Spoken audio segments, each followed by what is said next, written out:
The broadcast is now starting. All attendees are in listen-only mode. Morning. Well, it's afternoon.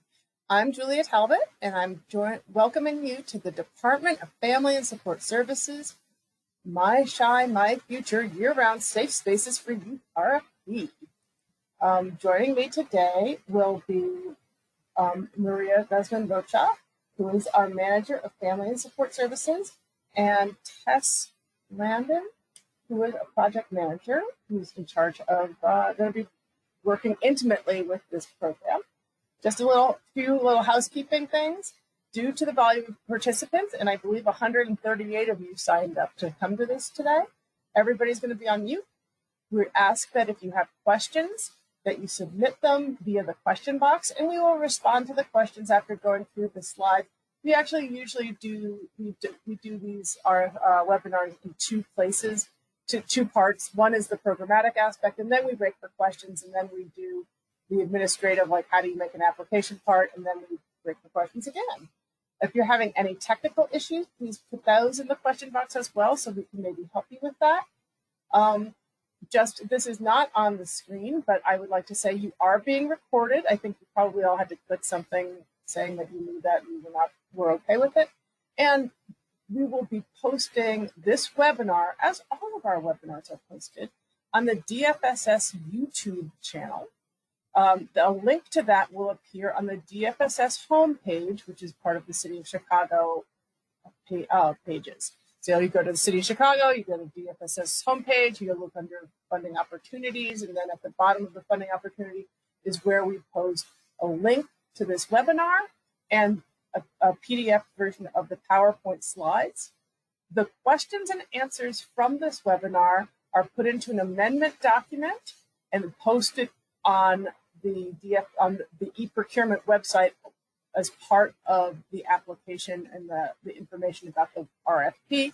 They are only posted in one place. And one of our DFSS sort of ways of doing business is that we only post things one place, not everywhere else. And we want people to get used to going to those one places to look for the things that they need. So those are my housekeeping tips. I'll be joining you later to talk more about how to make an application in our glorious e-procurement system. But in the meantime, let's get on with this amazing, awesome show. I am so excited about this program. And I think Maria will be starting us off. Take it away. Hello, good afternoon, everyone. Can you hear me, Julia? Yes, I can. Great. So thank you again, everyone, for joining on this sunny Friday afternoon here in Chicago. On the screen, you'll see the agenda for today. As Julia mentioned, she'll come back and talk a little bit about applications and e-procurement, getting, for those of you who are not familiar with the system, getting into the system and answer any questions you may have. But in the meantime, Tess Landon, as she mentioned, our project manager, and I are going to go through the programmatic aspects of the RFP, and we'll be available to answer any questions. You can throw those in the question box as well. Everything will be provided to you after. We will send some follow-up and make sure that you know where things are posted, as Julia said. So we will go through the background of the program itself, some information about the scope and program description and requirements, go through selection criteria, and then the timeline, and then we will pass it over to Julia. Before I get started, I just want to welcome everyone on behalf of the Youth Services Division here at DFSS, particularly the enrichment team, our colleagues Karen Nolan and Cesar Garza, and who are our youth service coordinators, and our intern, Latrice Forbes, as well as the rest of our Youth Services Division team. A shout out to them, they may be on the call. And then also a shout out to the mayor's office, who has worked very closely with us on this RFP. They have worked on this initiative since its inception. And so now it's really exciting for us to be going out to RFP to be able to open this initiative up to various community areas, excuse me, in the city. So we want to go through the purpose of the RFP, today. So we're looking to fund community-based organizations to deliver year-round safe spaces for youth in 15 regions across the city. For those of you who are familiar with this initiative, you know it's been called the Kickback series in the past. We have made a little bit of a name change, and you'll recognize that those were happening in various times during the year. We've shifted that to be a year-round program, and now we're talking about 15 regions across the city, and we'll talk a little bit about what that means in a second. And so we're looking to fund community-based organizations with experience in two main areas. So we're looking for community organizations who can manage youth development programming and leverage community participation. That is a huge component of this RFP and in this initiative in general. And we're also looking for agencies that have experience in implementing subsidized youth employment programs for young people ages 16 to 24 here in Chicago. And both of those are going to come into play as we go through the program requirements and what each of those means. So let's provide a little bit of program description and goals. So the initiative, the My Shine, My Future Year-Round Safe Spaces initiative, the goal of it is to ensure that youth in their local communities have meaningful and safe out-of-school time opportunities. I think we're all on the same page with that. We really want our young people to be able to have a chance to have fun and to create lots of opportunities for them to be able to get leadership skills, get job skills. And so what we have done in this RFP is created an opportunity for agencies to lead young people in doing that. And so these events that we, as I mentioned, have called Kickbacks, the idea is for them to strengthen the healthy community ecosystems and their families through enriching community-based out-of-school time activities. The Kickbacks are these community events. Young people lead them, they host them, they plan them, and they involve their community, and an organization will lead the young people through creating these plans for these events. The youth employment component is, the goal for that is to help young people increase their self-efficacy and gain work experiences and skills needed to succeed in today's and future economies. Let's talk a little bit about what the My Shine, My Future initiative is, for those of you who may not be familiar with it. And it was conceptualized in 2019 and has since launched several initiatives, both citywide and community-based. And we'll go through each of those. But in the spirit of My Shine, My Future, I want to read the vision statement to you all, because this is something that was conceptualized along with community organizations back in 2019. So every young person in Chicago connects to a variety of rich, engaging, safe, and youth-centered out-of-school time experiences that empower them to discover and cultivate their talents, passions, skills, and identities, develop as physically, mentally, and emotionally healthy members of society, build relationships and networks with peers and mentors, and explore multiple pathways to college, careers, trades, entrepreneurship, and lifelong learning. Access and participation in Chicago's diverse out-of-school time opportunity ecosystem must be equitable, not equal, across race, gender identities, disability, age, immigration status, income, neighborhood, and other identities, resulting in all young people, as well as their families, mentors, and caring adults, leveraging community assets and the city's resources to build positive futures for themselves and their communities. And I hope you all had an opportunity to read that along with me, because like I said, this is really at the core of the initiative of both the citywide and the community-based strategies, and is really going to come into play when we look at applications that are submitted for this and future RFPs. So let's talk a little bit about those citywide and community strategies.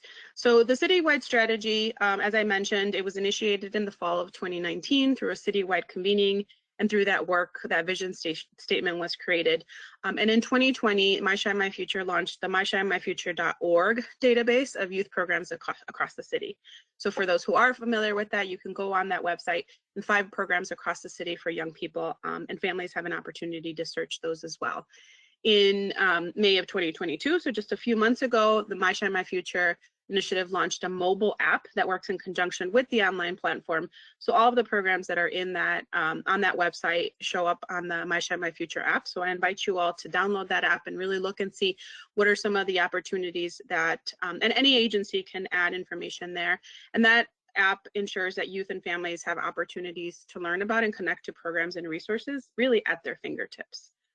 The My Shine My Future community strategy, which is a little bit more of what we're talking about today, started in early 2020 when the city selected 4 communities of focus: Austin, Back of the Yards, Garfield Park, and Roseland, for deeper connections and on-the-ground work. In partnership with LISC, the city provided small seed grants in each of those community areas to support existing and new youth programming. In 2021, South Shore was added as a 5th focus community. And in 2020, and both 2020 and 2021, and then again in 2022, the My Shine My Future community strategy has implemented out-of-school time campaigns, Hollow Week, Make 2021 Yours, and the Kickback series. And you all may be familiar with a lot of those. And we've had a lot of success in providing young people with part-time jobs, in coordinating community events along with sister agencies and community-based organizations, and really involving children and family members in all of these really large events. And just recently, we employed over 200 youth in 15 regions across Chicago this past summer. So this is all really exciting work. And like I said, we are now transitioning to an RFP in order to be able to do this work in more community areas and employ more young people. So this year-round safe spaces for youth initiative, which is the focus of this RFP, is the first of 3 RFPs that are going to be released as part of this community strategy. We are looking to, like I said, fund community areas to employ youth 16 to 24. The second RFP that will be released later this fall will be the Community Anchor Organization Initiative, and this initiative will provide support for anchor organizations in these 15 regions to convene other community-based organizations with the goal of strengthening local youth serving opportunity ecosystems. So stay tuned for that.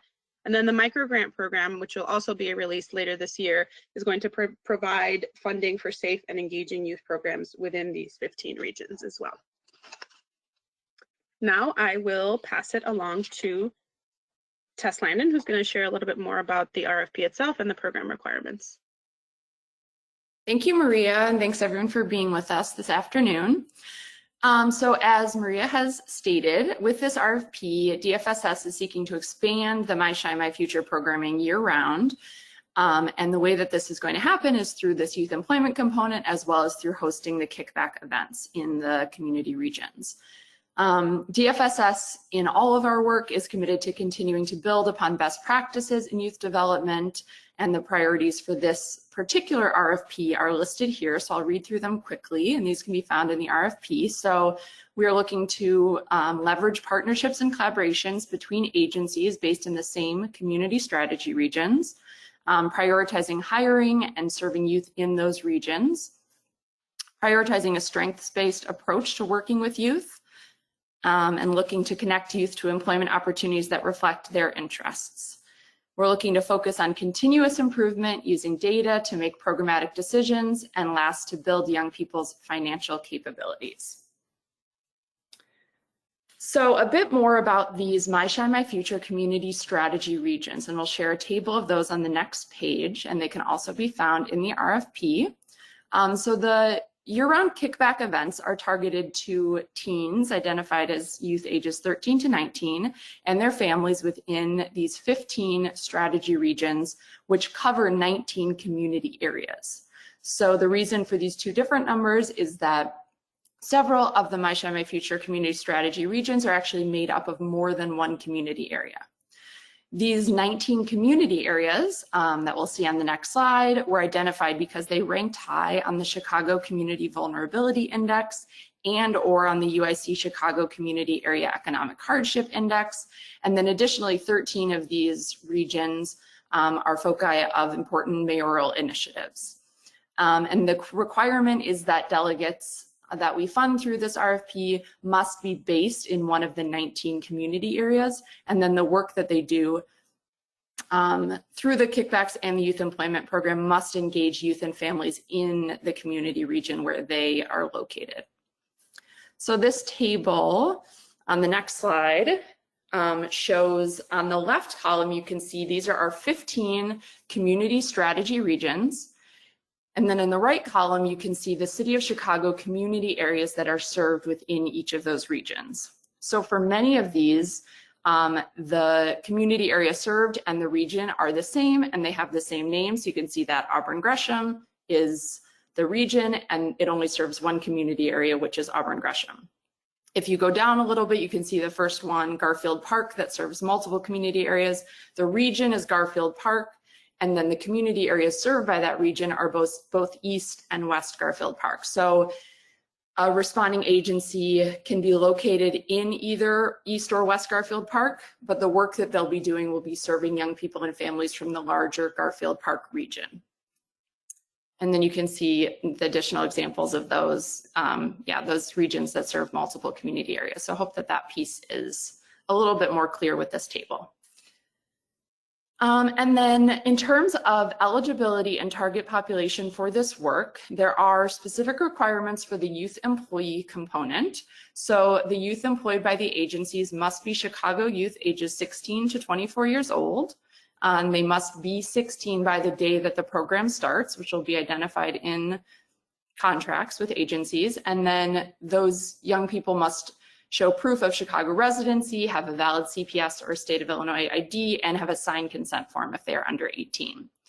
And then we are encouraging our respondents to recruit youth both for the employment component and to attend the kickback events from the underrepresented populations outlined here, and these are clearly stated in the RFP. So that's just not a requirement, but an encouragement to our agencies. And then in terms of the program requirements, we'll get a bit more into the specific things that are required of agencies, but more big picture. We are concerned, as Maria, shared the vision for My Shine, My Future. These are a few of the pillars of the My Shine, My Future community strategy work that we've identified and wanted to share with our respondents as critical to presenting a quality program through this RFP. So the priorities here are to center youth voice and choice, to provide a safe space for youth to spend time during school breaks, to offer developmentally appropriate activities and entertainment, and to encourage young people to develop connections amongst one another and also with caring adults within their home communities. All right, and then in the next set of slides here, we're going to go through the specific program requirements, and these can be found in the RFP between pages 10 and 17. So there are 4 components of the program requirements section here. So as we've discussed, employing local youth, administering kickback events, and then also hiring a program coordinator to manage this work. And lastly, ensuring that the agency and the youth are connected to My Shine, My Future. So we're going to dig a bit more into each of these, starting with employ local youth. So again, we are asking agencies to employ 15 young people.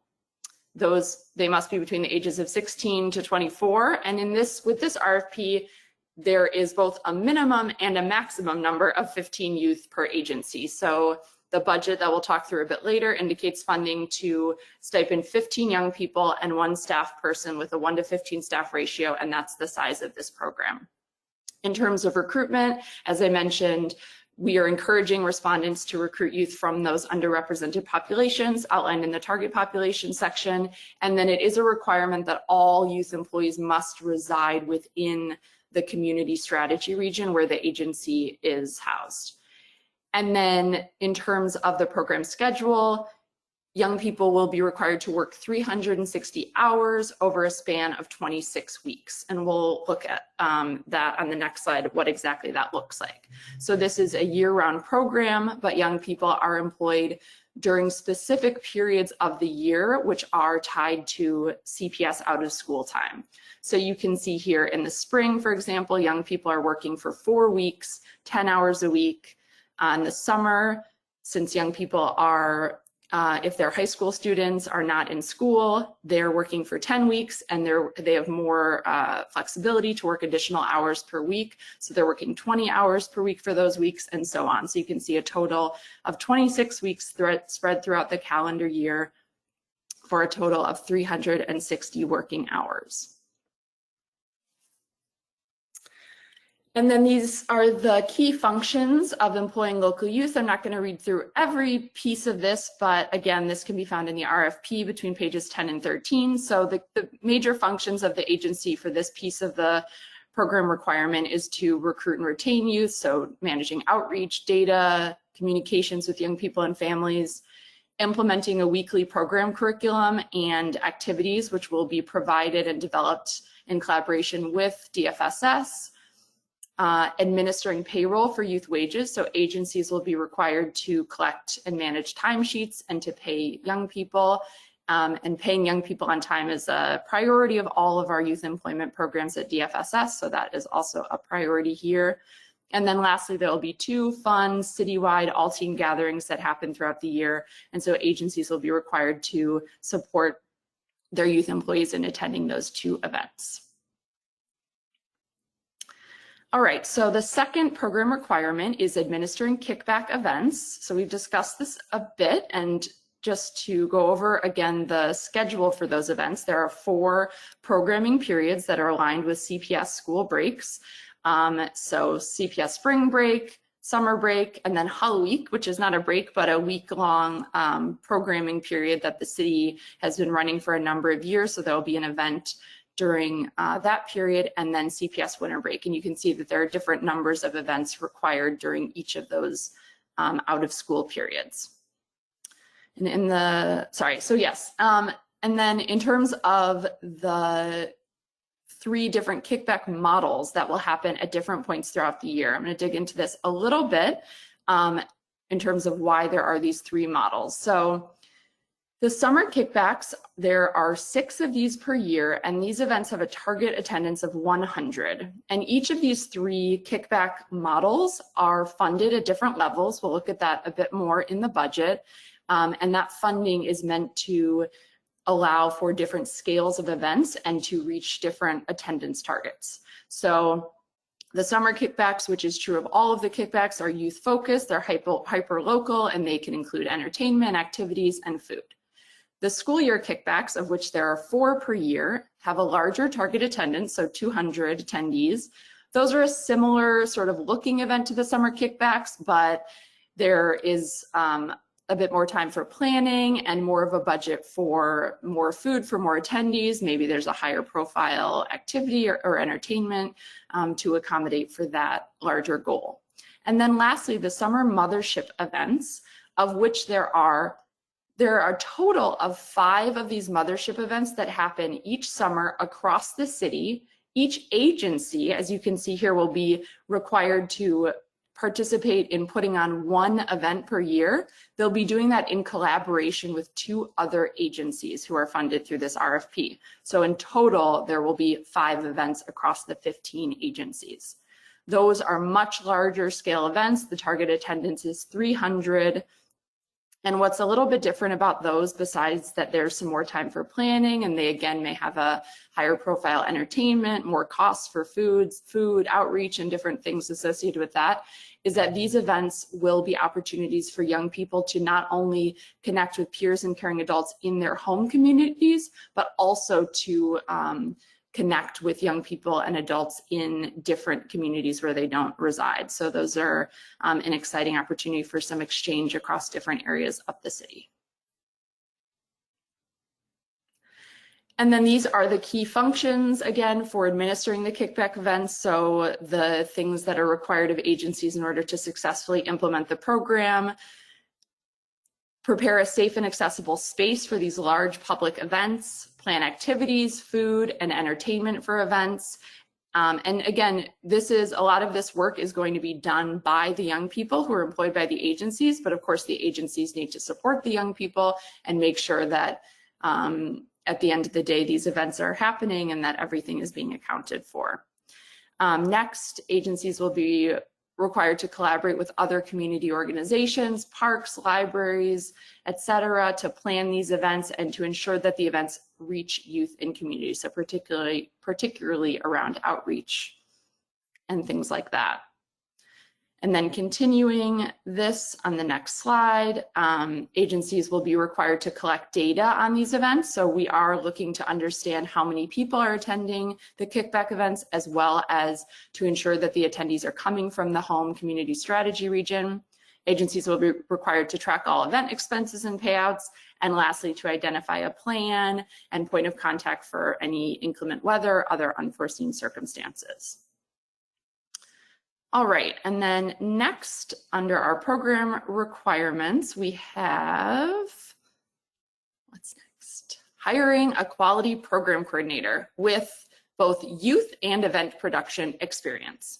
So agencies will be required to hire a program coordinator who is a part-time position at the agency. And again, this person's role will be to both supervise the 15 youth employees and oversee the kickbacks. So making sure that the youth are supported in planning and executing these events. And this is designed as a role for one person. So one individual must fill the coordinator role and its associated responsibilities. So again, in terms of the agency's responsibilities there, just need to ensure that that person is hired, that they have the correct background check, and other requirements. So here is our program coordinator schedule. I'm not going to go through this in extreme detail, but just to note that, again, the program coordinator is working 31 total weeks over the course of a calendar year, and they are working 585 hours. So the program coordinator has additional weeks and additional hours per week to allow for prep and data entry and collecting feedback and things like that, that the young people, it's not part of their responsibility. So there's additional time built in for that. And then again, I won't go through every detail of this, but the big picture components of the coordinator roles and responsibility are: one, overseeing the youth employees, and then on the next slide, overseeing the kickback events. We can go to the next slide. And then importantly, being the point of contact for the program, so receiving and responding to any calls and questions from DFSS, from the young people involved in the program, and also attending any trainings and meetings as requested as part of the program. And then just a note here that part of the response for this RFP is to submit a job description of the program coordinator position, again, for someone who has experience both with youth and with event production. All right, and then lastly, in terms of program requirements, we are asking to ensure that the agency and youth are connected to the My Shine My Future platform and app. So it's really the My Shine My Future platform, as Maria talked a bit about earlier. We hope many of you are aware of and using the app and the platform.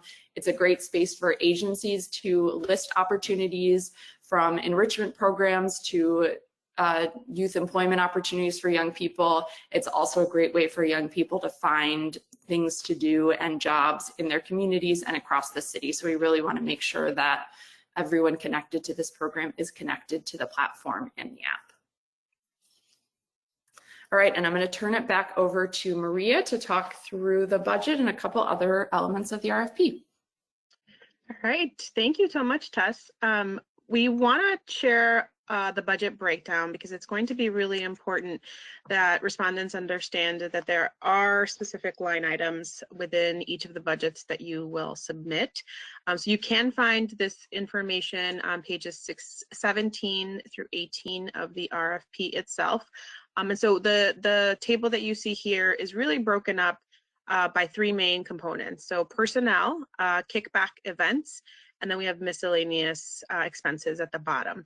And so you see that at the top, the majority of the funding would be going to the 15 youth participants at an hourly wage of $15.40, which is effective as of January 1st, just in general across our youth employment programs.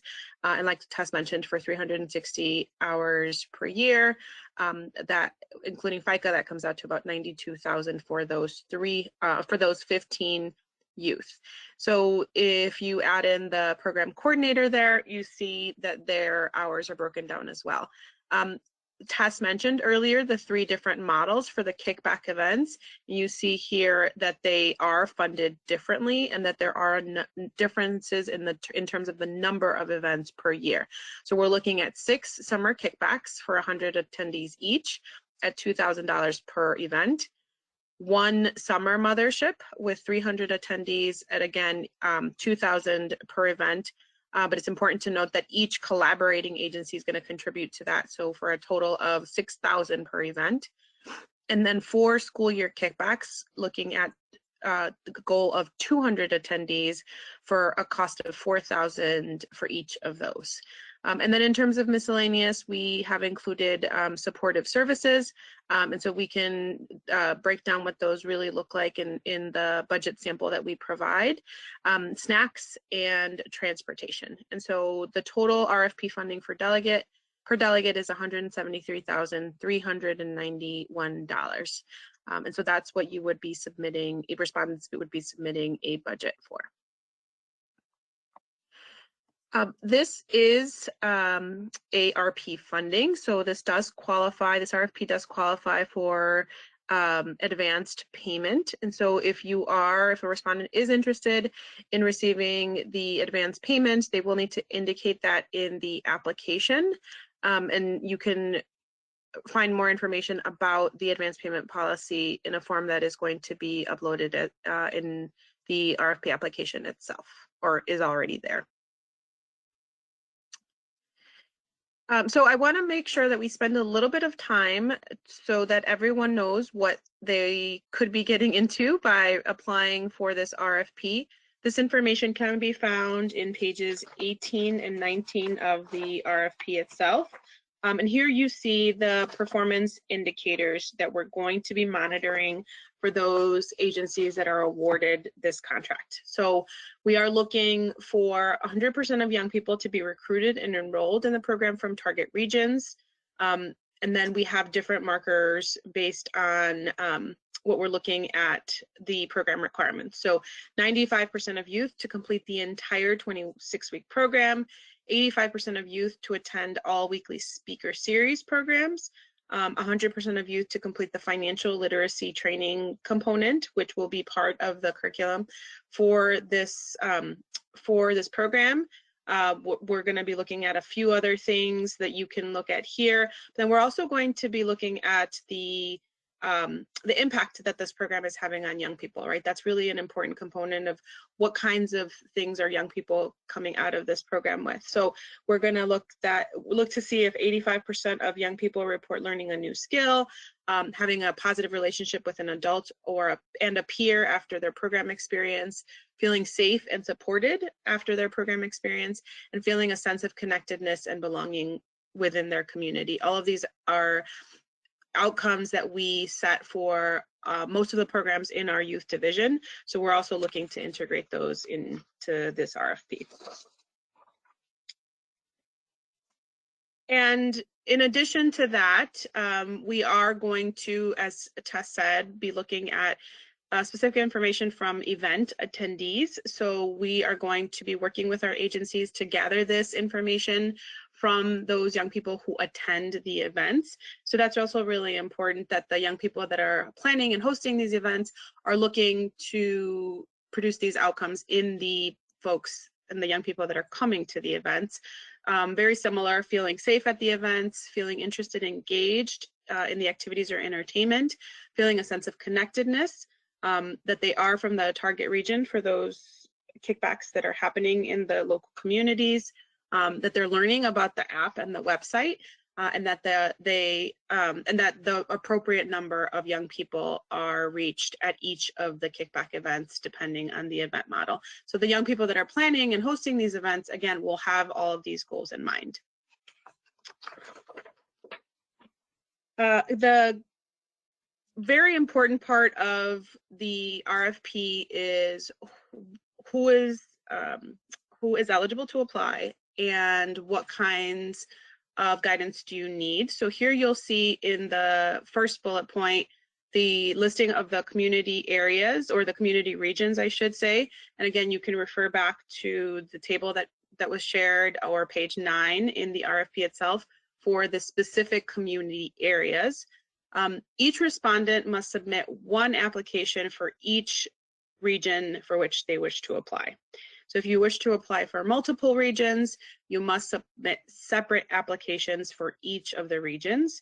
And respondents can only apply for a region in which they can demonstrate a physical address. So we want the young people in that community region to be able to go to a program that is within their own community area or community region. And now I will pass it back to Tess to talk a little bit about the selection criteria we'll use to select awardees. Thank you. So yeah, this is our last section here before we have some time for questions, and then turn it over to Julia. So in terms of what we will be looking at when reviewing responses for this RFP, we have a number of sections. So the first is community involvement. So DFSS will be looking to see that the respondent understands the distinct assets and challenges faced by the community strategy region, that the respondent has expertise working with the target population and has the relevant capabilities or infrastructure in order to reach that population, that the respondent has experience partnering with other local organizations to support the community that it serves, and that the organization reflects and engages the diverse people who make up the community strategy region where it is based. And then next, we're going to be looking at organizational capacity. So ensuring that the respondent has qualified staff for program oversight and management, or a plan to ensure that they're hired, looking specifically for a plan to fill the program coordinator position in a timely manner and to manage that person. And then lastly, that the respondent has the adequate systems and processes in place to support monitoring program expenditures and fiscal controls. Next, we'll be looking at the strength of the proposed program. So ensuring that the respondent has provided a clear connection between their proposed program activities and the outcome goals listed in the RFP. Next, that the respondent has provided specifically a detailed description of how the youth employment component will align with the requirements in the RFP, and then how the administration of the kickback series will be done in alignment with the components outlined in the program requirements section. Next, that the respondent has clearly outlined how the proposed program will identify, recruit, and retain the youth that they're proposing to serve. That the respondent can demonstrate prior experience with strategic planning or goal setting to achieve measurable outcomes, particularly thinking about hosting large-scale events like the kickbacks. And then last, the respondent indicates that they will enroll no fewer and no more than the required participants outlined in the program description. The next selection criteria is performance management and outcomes. So DFSS will be looking to ensure that the respondent can demonstrate evidence of strong past performance in a similar youth program and similar large-scale event production, and matching that against the desired outcome goals and performance metrics, and sharing any other notable accomplishments in providing services to youth. We'll be looking for experience using data to inform and to improve services or practices. We'll be looking for the respondent to show that they have relevant systems and processes needed to track and report performance. And lastly, that the respondent has the relevant systems and processes needed to collect and securely store participant and performance data. And then last, we are looking at reasonable costs, budget justification, and leverage of funds. So looking for the respondent to be able to demonstrate an understanding of how the allotted budget can be implemented to meet the proposed scope of work, for the respondent to describe its fiscal capacity to implement the proposed program, and last, for the respondent to describe a sufficient auditing process, whatever that means for the respondent's agency. And then just a couple of notes here on attachments. One is just a reminder to be sure to attach the job description for the youth coordinator overseeing the program. And then in terms of the budget, to be sure to attach your organization's budget just for this program, and to ensure that all of the program requirements are addressed in the budget and that the request from DFSS does not exceed the total outlined in that budget breakdown that we shared, and that is also included in the RFP. And then a quick review again of the timeline. So of course we are here today doing our pre-proposal webinar. Applications for this RFP are due on Friday, November 4th, 2022 at 12 o'clock noon. That is a strict and hard deadline. So Julia will talk more to that, making sure that you get ready to meet that deadline, but make sure that you're keeping that in mind as you're thinking about and working through this application to make sure that your applications are in by then. And then lastly, the program period for the program outlined in this RFP will begin on January 15th, 2023.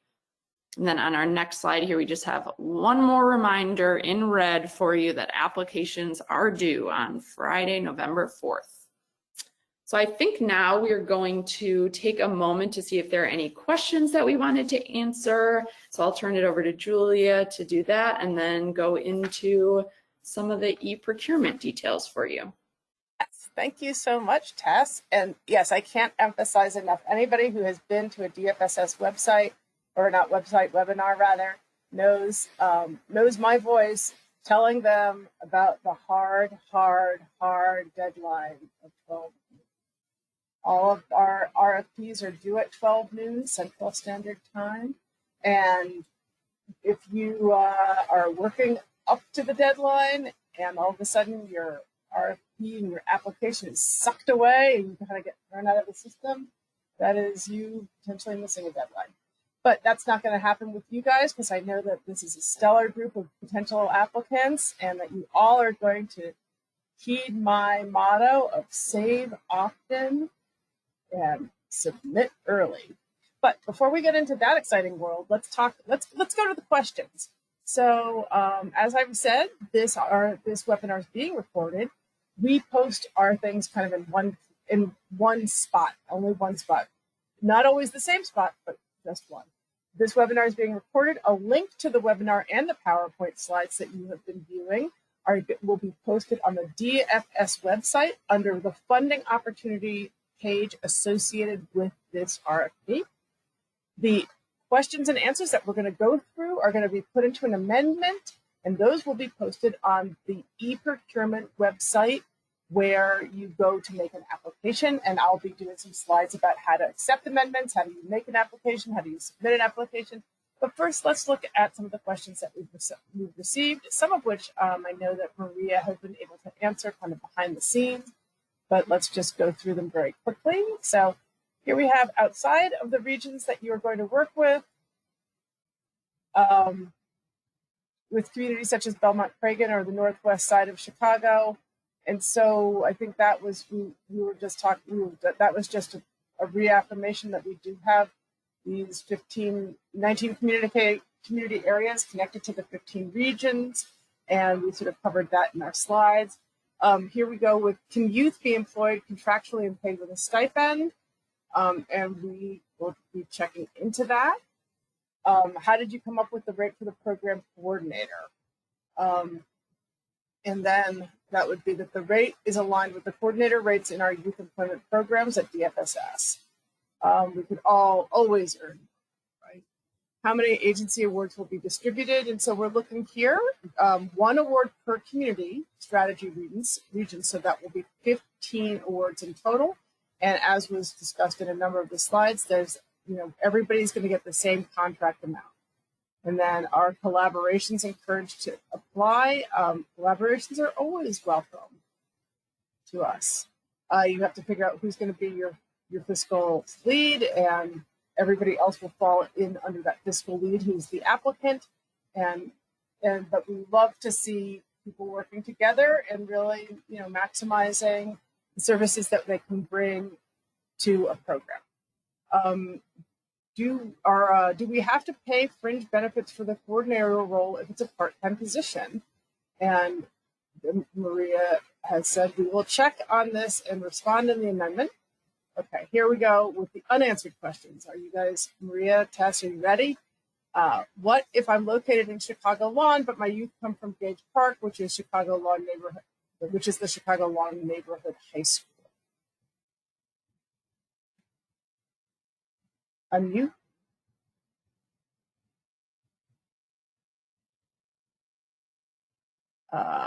Yes, thank you, Julia. Sorry, I couldn't find my little control doc. The respondent must show a physical location in the community area or community strategy region. That is the requirement as stated in the RFP. Are we able to incorporate the program coordinator role into a current role where part of their hours would be allocated to this project and the other hours allocated to organization-specific programming? I believe that should work. Again, we will verify that this is possible and add it to our amendment where we will follow up with all these questions. My understanding is that if the coordinator role is a part-time position, then you should be able to have somebody, you could make it into a full-time position if you had other part-time. Right. Also, what if my kids attend Gage Park High School but don't live in the neighborhood? We always have, that's always a tricky thing about, you know, where somebody lives and where they sort of spend their time, you know. Yep, the answer, I think the response is the same. The program must show a physical location in the community area or community strategy region. Will the advance request be for the full program cost or just a portion of the budget?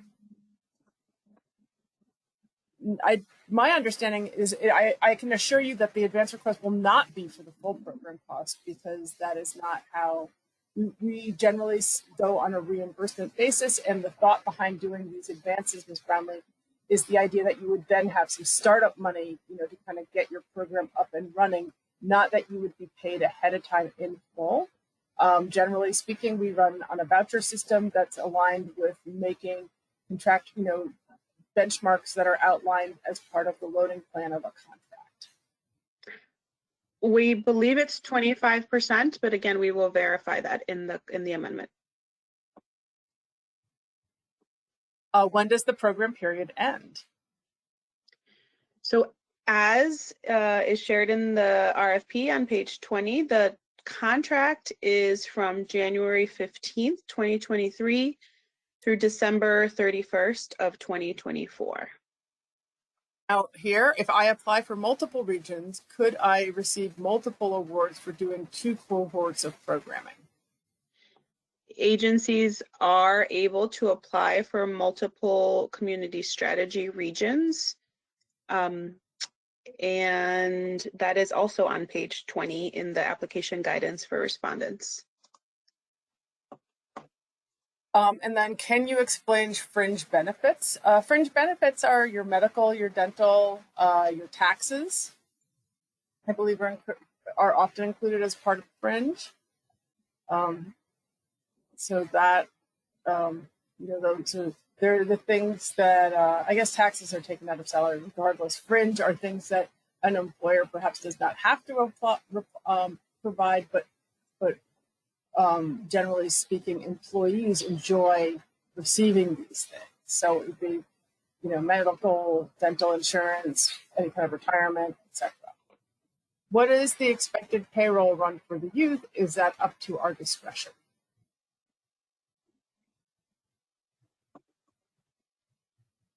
No, that is, I believe, on a bi-weekly basis. I can confirm that in 1 second.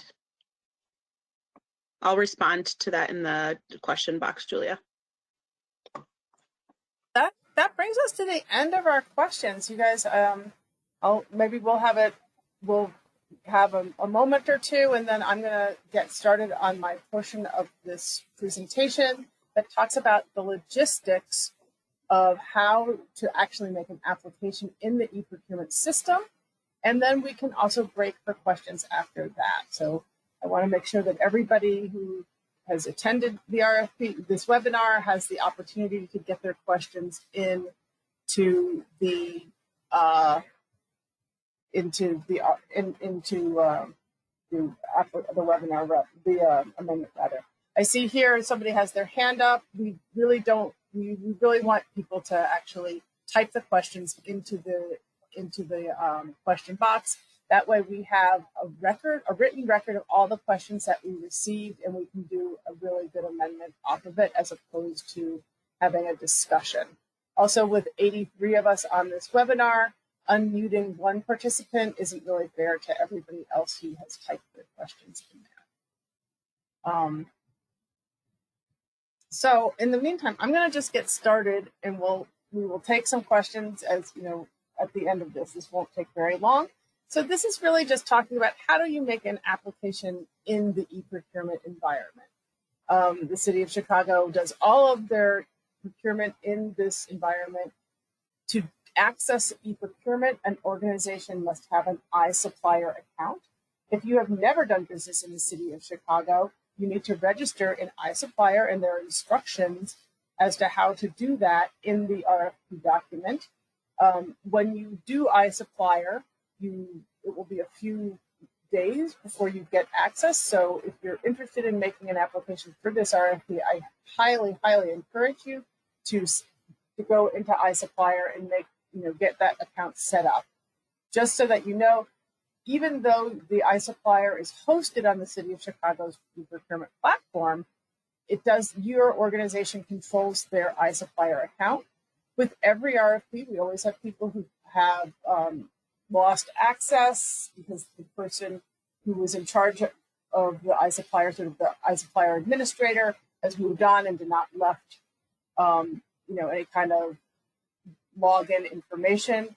And so I just say, and it was sort of like, we get phone calls being like, I need you to fix this. Well, actually, unfortunately, the iSupplier system, you have an account on it, but it is yours to manage and manage for your organization. There's not a lot of fixing that we can do from our standpoint. I also tell people, as part of preparing to write the application, to review the RFP narratives and application questions closely. Remember that our scope documents in the RFP narrative align very closely with our selection criteria. The selection criteria falls out directly and directly supports our application questions, and the application selection criteria all sort of work together to inform our evaluation documents that we use to make funding recommendations off of. So if you come to a place where you're not sure of kind of how to go, I always encourage people to look at the selection criteria, review the RFP narrative, and use those kinds of the language and the ideas in those documents, in those sections, to inform kind of what direction. I know that our RFPs are dense documents, but that they are worth walking through just to really understand what is desired and what we're looking for. Just so that there is a 4,000 character limit, which includes punctuation and spaces, and each response is allotted 4,000 characters. It used to be that the e-procurement system would just cut you off and not tell you that your 4,000 characters were up, but I was talking to somebody a few days ago who said that they had gotten a response saying that they were over the limit. But that being said, once you submit your application documents and answers are no longer going to be accessible to you except in a PDF format. And so I really encourage people to look at download the questions and the application questions and work offline, do the character count so that you understand that you're not over, and then upload it into the e-procurement environment so you have all of your language, you know what you've applied for, you know what you've said. There have been more than one occasion where somebody has been awarded and they need to send their application back to them because they don't have it anymore. And that's never good. Just as a final thought, don't use the back button on your browser when you are working in e-procurement, because if you do that, it will sort of stop saving your work, but it won't tell you. It will just, on the slide, stop saving your work. And then when you go to save, you'll get an error message and be thrown out of the system. When you go back in, nothing will have been saved. And that is not how anybody wants to spend their time. I've been burned by this one many times, and one day perhaps I'll learn. in terms of this, you can submit your application on the, up to November 4th, 2022, and you can amend it. You can pull it back and it will be archived. We don't read the archived applications. But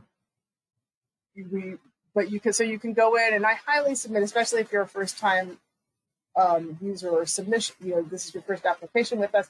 I really, really encourage people to practice submitting, because you do have to go through quite a few slides, and it's kind of takes everybody's anxiety down a notch to do it, to do some practicing, and then you can just amend it, pull it back, do what you need to do, and resubmit if you want. Late applications will not be accepted. They never are. E-Procurement doesn't allow us to accept late applications unless we reopen the entire RFP, and we really don't like to do that. I always tell people to avoid the rush and possible mishap by submitting early, and that you should plan on your submission taking 30 to 60 minutes. And I'll go through submission slides with you in the next couple of slides, and you'll see why it takes that long. Just as a sort of final thing, we do have an e-procurement hotline for help. You can call me, and my phone number and email address are all over the internet at this point for e-procurement help. You can also call the hotline, which is 312-744-4357 or 744-HELP. And note that the hotline operates during business hours only, Monday through Friday from 9 to 5. I tend to operate more loosely, and when there's an event like an RFP coming up like this, I do try to respond to everybody within 24 hours. Again, my mantra for this is save often, submit early, and best of luck. I think this is going to be a really fun thing, a really great program. In terms of new agency requirements, just understand when you're setting up an e-procurement or for an iSupplier account, we are going to be looking for your articles of incorporation, and any amended articles. You'll need to provide us with an IRS affirmation letter of some sort, or 501c3, a DUNS number, your CCR number, and a certificate of good standing letter with the state of Illinois. And so those are kind of the basic threshold. If you are not currently operational, you're waiting for that IRS letter or that 501c3, you absolutely must apply with somebody that has the ability to, has that PIN number or has that 501c3. We do not accept applications from people with those things pending. Because the IRS just simply takes too long to turn those things around, and we cannot enter into a contract legally unless you can do business in both the United States and the state of Illinois. So if you are in that kind of gray area, give me a call and we can talk about, finding a fiscal agent, or we can work through some stuff. But understand that many of the required documents that we have can, if they're pending, we'll accept the pending, a screenshot demonstrating that it's pending, but not that IRS, that letter. If you would like technical assistance, you can always call me. You can call the E-Procurement Helpline. At DFSS, you can see under the alert section all of the RFPs that we have out. If you need other help, you can call the helpline. You can email them at customer support. And additionally, we have a lot of training materials at this link. And it's both screenshots, step-by-step screenshots of how to do various things. I have a lot of those documents on my computer, and I can send them to you. There's also some videos if you like to do videos on how to, if that's your learning preference. So there's lots and lots of ways to get you up to speed and in good shape to make this application, just from like sort of a physical standpoint of making the application. Again, I cannot underscore enough that I really like to see people start early on these things and to save your work often. We recently had an RFP close today, and people really did get stuff in early, and it's just so much less stressful for everyone when you have, when you give yourself enough time to do the best work. Now I'm going to sort of pivot, and I'm going to talk about how to do two things that you will have to do as part of your application. One is accepting an amendment, and the other is submitting your application.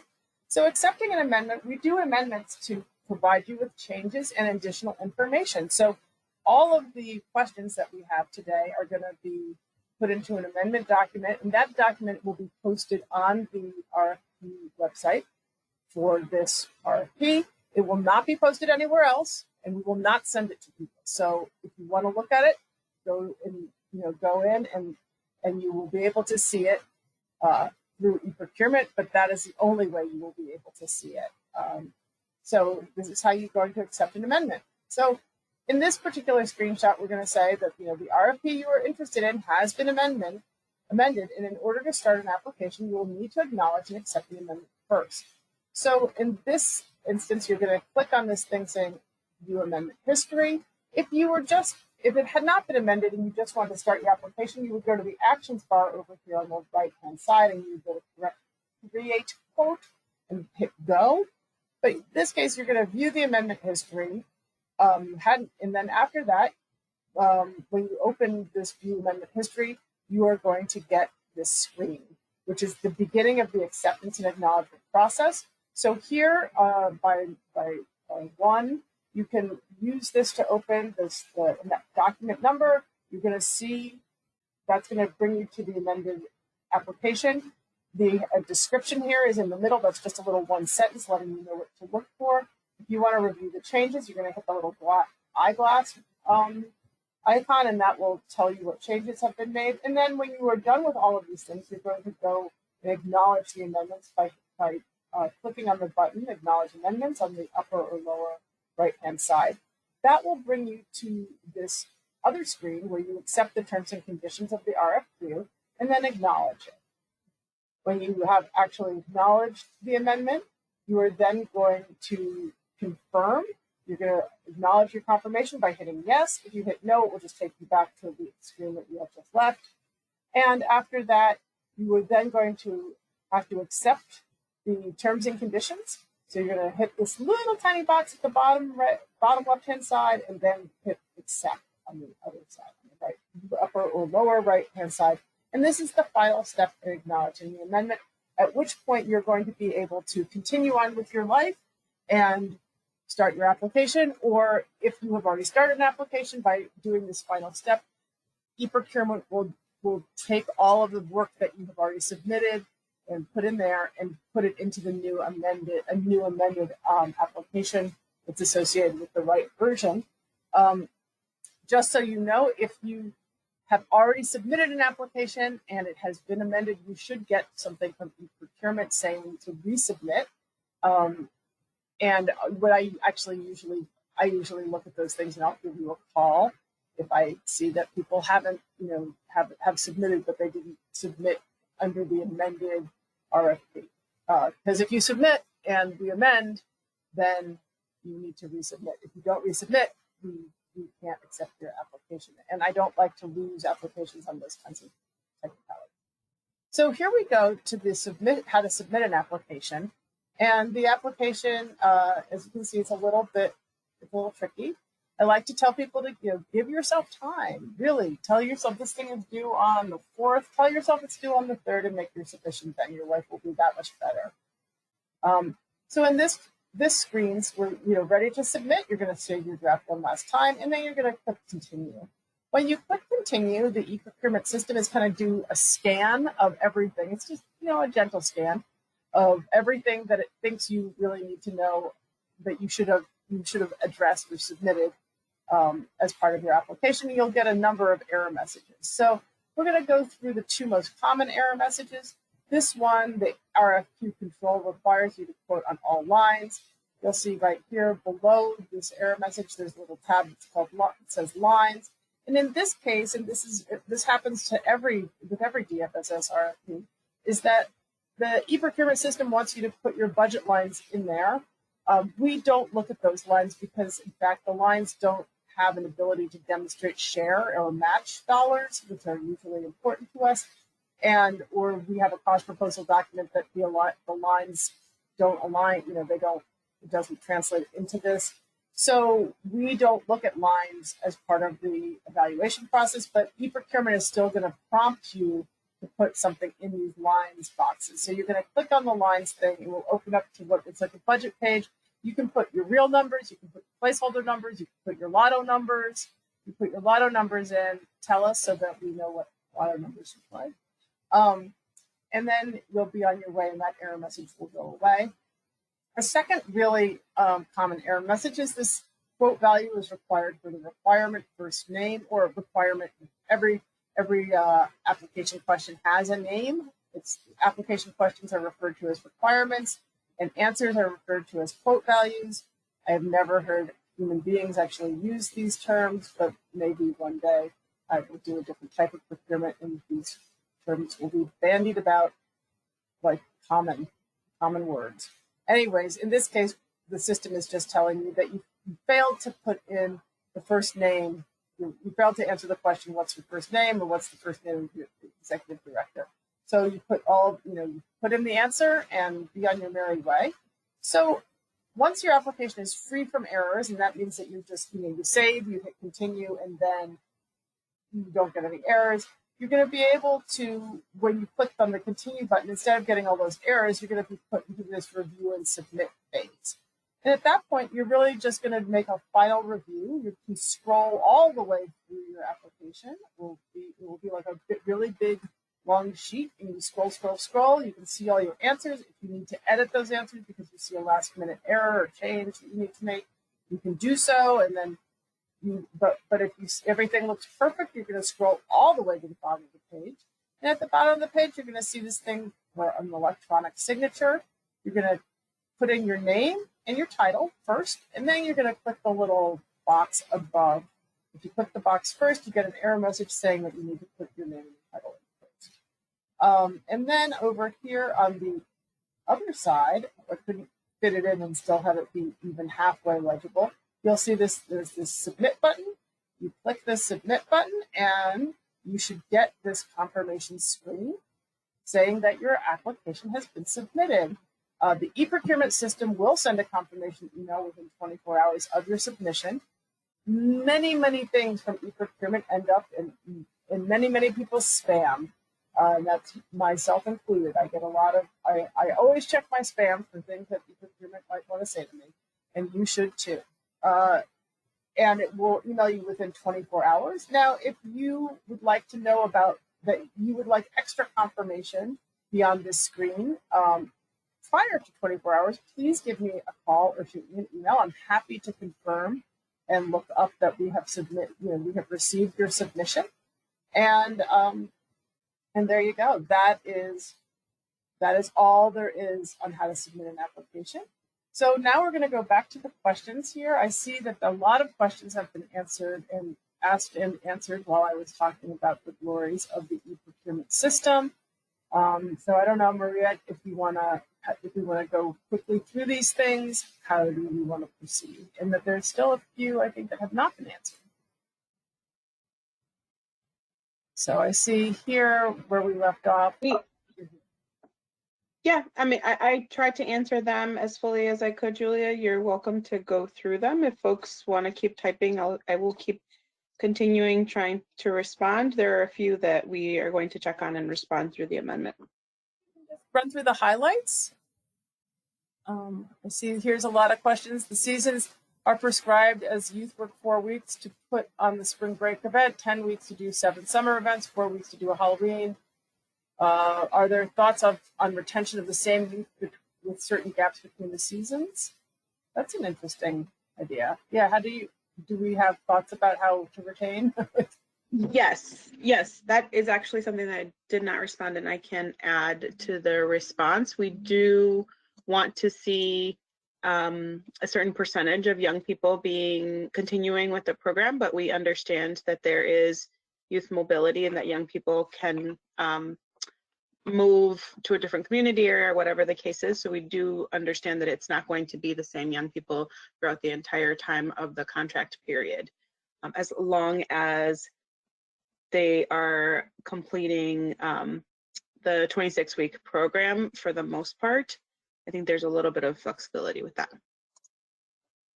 It sounds like there's a lot of questions about where do youth come from, and the residential addresses and those kinds of things, which is that recruitment must take place in the region and events must take place in the region. And yeah, this is something that we run into all of our youth programs whenever there is a geography, because people are fluid and don't necessarily stay in the artificial boundaries of any particular region. But you know what? I'm sure that there's ways to make these programs work. It seems that these programs, so people have been able to figure out ways of making things work. I don't believe that GATA certification is required, but I will double check, and that will be in the amendment. For the coordinator, can that role be contracted coordinator versus on staff? My understanding would be if you were going to contract a coordinator, you wouldn't put them in. You would not make that request as part of the personnel request. That would go in the non-personnel budget.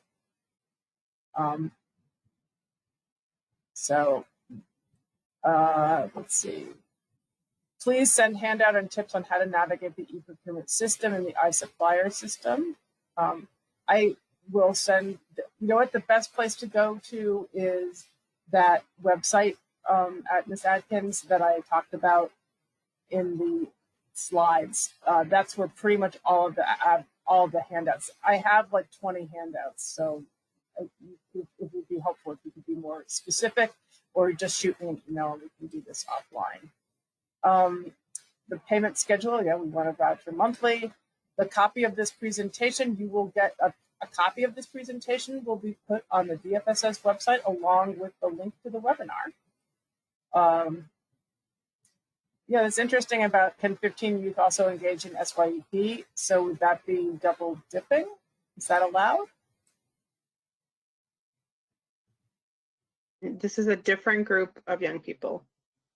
So they can be co-enrolled, or they cannot be co-enrolled.